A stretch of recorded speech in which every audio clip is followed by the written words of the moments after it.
Mais que vaut Fus3 aux échecs? Vous le connaissez sans doute, Fus3 c'est un YouTuber spécialisé sur le jeu Minecraft, et que ne fut ma surprise de voir qu'il a joué une partie d'échecs contre un autre YouTuber Minecraft, Ninjax.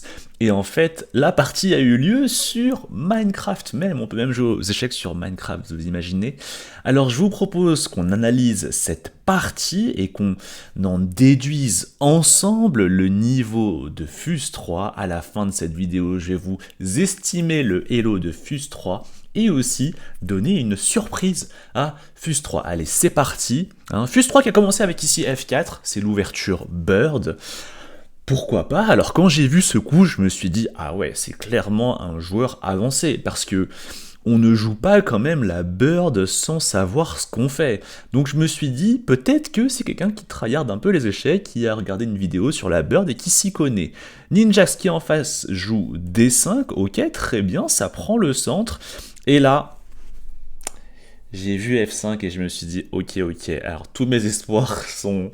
Non, j'avais de trop grands espoirs pour Fus3, là c'est la déconvenue. C'est vraiment la déconvenue.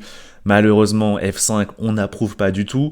Il y a fou prend F5, ça perd un pion, et en plus un pion central, et en plus les noirs se développent. Aïe, aïe, aïe, aïe, aïe, aïe, tout de suite. Ça nous situe Fus3 là sur une mauvaise catégorie, là ça va pas trop. Alors bien sûr, qu'est-ce qu'il aurait dû faire plutôt? Je pense cavalier F3 pour développer les pièces, ou bien peut-être E3 pour prendre un peu le centre, sortir après le fou, mettre le roi en sécurité, bref, les trois grands principes de l'ouverture, donc là F5, aïe.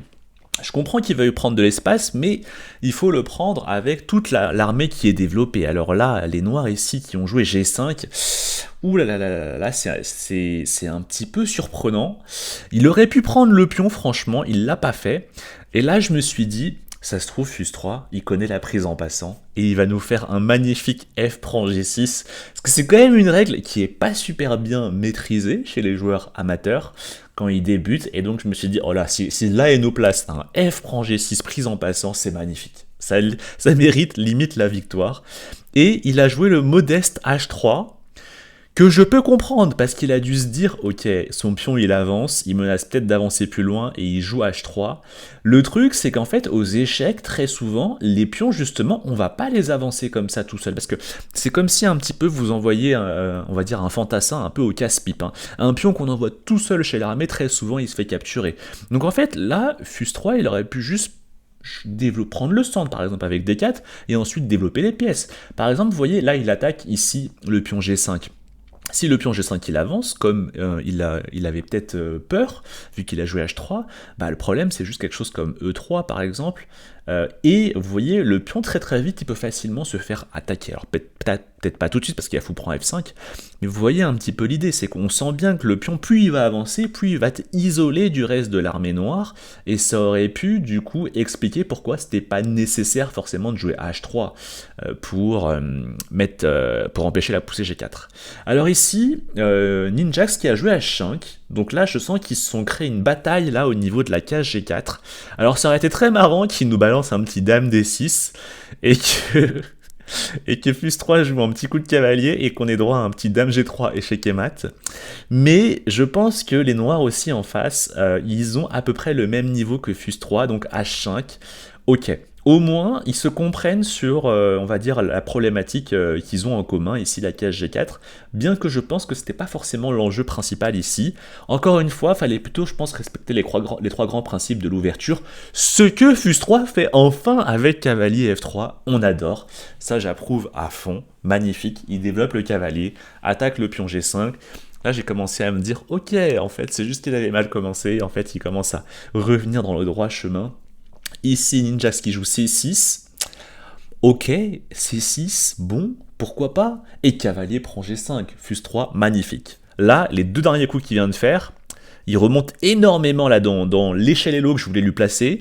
Cavalier F3, on adore, respecte les grands principes, développe les pièces, et ensuite il repère ici qu'il attaque le pion G5 qui est défendu 0 fois, et donc il se sert, cavalier prend G5. Coup de choc pour Ninjax qu'il a dit dans la vidéo, et qui enchaîne ici avec F6, malin, pour attaquer ici le cavalier. Et donc là c'est le deuxième grand test, Est-ce que Fus3 il repère bien que le pion va attaquer son cavalier et est-ce qu'il va bien du coup retirer son cavalier? Et là, magique, il joue cavalier F3. Donc déjà, franchement, au niveau des compétences à maîtriser quand on débute aux échecs, celle-là elle est pas mal. Il a développé la pièce, il a repéré la cible qu'il pouvait attaquer, il a comparé le nombre d'attaquants et le nombre de défenseurs, il a vu qu'il pouvait y aller, et ensuite il repère aussi les pièces qu'on lui attaque et il arrive à partir quand elles sont attaquées. Donc ça, franchement, il vient de jouer une séquence qui est vraiment pas mal du tout. J'aurais pu jouer tous les mêmes coups, les 3 derniers en tout cas.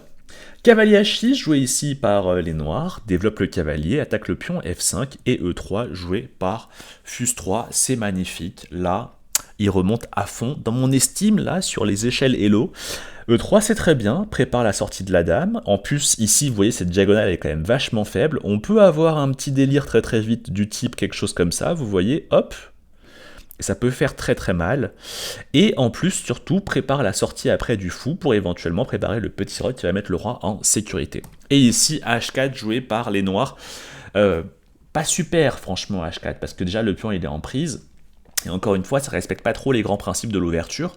Je pense que Ninjax, il est un peu moins fort quand même. Je pense qu'il est moins fort que Fus3 quand même. Et bon, les joueurs qui sont directement passés à la position suivante dans la vidéo, hop, quelques coups plus tard, on a obtenu ça.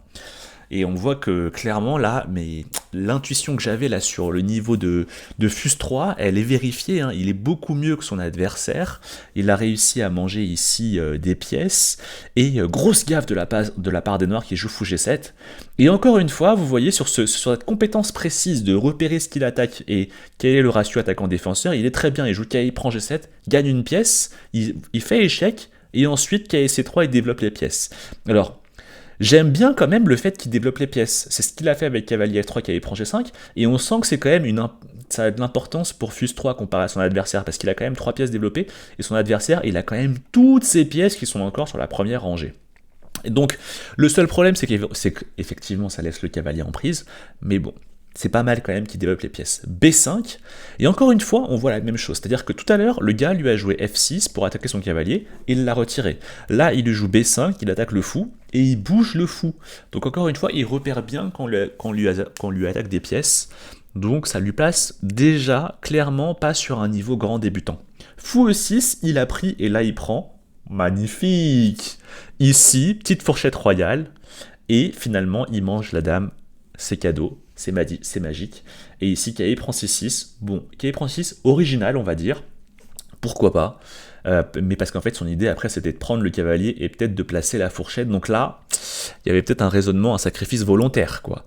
Donc franchement, bon, après les deux joueurs, je pense que Ninjax en avait marre de se faire totalement écraser par Fus3, et nous n'avons pas la suite de la partie, mais c'est clairement suffisant hein, ici pour situer, je pense, Fus3 sur une catégorie Elo, et puis juste après, je vais lui donner une petite surprise à Fus3. Je pense que Fus3, il doit être, allez, 600 Elo, je pense. Hein. 600 Elo, il a franchement bien joué le milieu de partie. C'est juste le début, il est ultra obscur le début là. Ici F4, F5 et H3, là ce début est ultra obscur. Ça c'est un peu décevant, mais après le reste est plutôt bien, il a bien les fondamentaux, donc je pense qu'il est 600 Elo. Et ma surprise pour Fus3, c'est que bah en fait, j'ai vu qu'il adorait jouer ça. J'ai vu une autre vidéo où il adore jouer F4 au premier coup. Alors il pensait que c'était la sicilienne, mais en fait c'est la bird. Et ma surprise pour lui, c'est très bien la bird, franchement c'est une ouverture que je peux recommander à des débutants parce qu'en fait c'est ce qu'on appelle une ouverture système, comme le système de Londres et comme l'attaque est-indienne par exemple, c'est-à-dire que ces ouvertures on va jouer les mêmes coups peu importe ce que fait l'adversaire, donc c'est souvent pratique quand on veut avoir une ouverture qu'on maîtrise bien et qu'on n'a pas forcément trop le temps de travailler les échecs, et bah c'est pratique parce qu'on joue tout le temps les mêmes choses.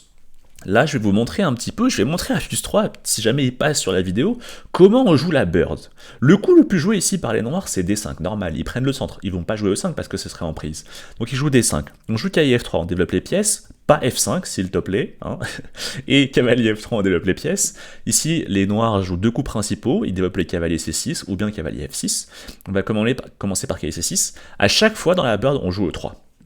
Et après fou E2, et après petit roc. Donc vous voyez, on développe les pièces, on met le roi en sécurité, et après c'est toujours pareil, B3, et on développe le fou sur la grande diagonale en fianchetto.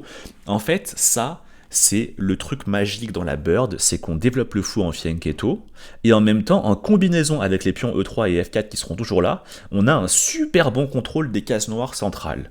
Et après, on développe le fou, et ensuite, toujours pareil, on place le cavalier en E5 qui est dominant. S'il y a échange, on prend. Et là, le problème des noirs, c'est qu'à chaque fois, s'ils prennent, on reprend du pion, et ça va ouvrir la colonne pour la tour F1. Et après, nous, on termine tranquillement le développement avec D3, cavalier D2, cavalier F3. Souvent, on fait un peu coulisser la dame, dame F2, dame G3. En combinaison dame G3 et en combinaison avec le fou B2, souvent, on peut lancer des attaques sur le roi noir. Ça, vous voyez, c'est en cas de cavalier C6. Mais les noirs peuvent aussi jouer cavalier F6, ce sur quoi on joue E3, fou G4, et après, pareil, vous voyez, fou E2, petit roc, B3, fou en fianchetto, et après, cavalier E5. C'est pour ça que c'est une ouverture système, vous voyez, on joue toujours les mêmes coups. Et après, D3, cavalier D2, cavalier F3, et ainsi de suite. Des fois aussi, on peut coulisser la tour avec tour F3, tour H3, ou tour G3, et vous voyez, ça, la tour qui coulisse en G3, H3, en combinaison avec le fou B2, ça peut très souvent donner des échecs et maths sur le roi noir. Mais les noirs peuvent aussi décider de ne pas jouer fou G4, peut-être de jouer E6 directement pour privilégier le développement de leur fou F8 et roquer le plus rapidement possible. Le souci, c'est qu'ils bloquent un peu leur fou C8.